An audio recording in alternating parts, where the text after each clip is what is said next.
দেশে আইন শৃঙ্খলা বাহিনী যেভাবে একটি দলের দিকে ঝুঁকে পড়েছে, প্রশাসন যেভাবে আনুগত্য দেখাচ্ছে, তাতে অতীতের মতো আরেকটি পাতানো নির্বাচনের শঙ্কা প্রকাশ করেছে জামায়াত।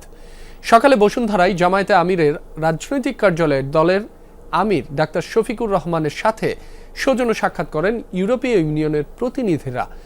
সাক্ষাৎ শেষে নায়েবে আমির সৈয়দ আবদুল্লাহ মোহাম্মদ তাহের বলেন, যদি এবার পাতানো নির্বাচন হয় তবে দেশ আবারও ধ্বংসের দিকে এগিয়ে যাবে। তাই পরিস্থিতি নিয়ন্ত্রণে সরকার ও নির্বাচন কমিশনকে পদক্ষেপ নেওয়ার আহ্বান জানান তিনি। অবাধ ও নিরপেক্ষ নির্বাচনের প্রত্যাশার কথা ইইউকে জানায় জামায়াত। নায়েবে আমির বলেন, তাদের দল ক্ষমতায় গেলে সব রাজনৈতিক দলগুলোর সাথে সমন্বয় করে সরকার গঠন করবে।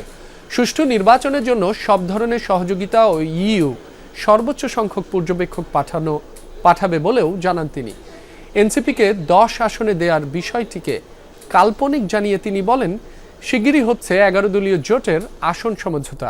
ইউরোপিয়ান বলেছে তারা হাইয়েস্ট নাম্বার অফ অবজারভার এখানে পাঠাবে।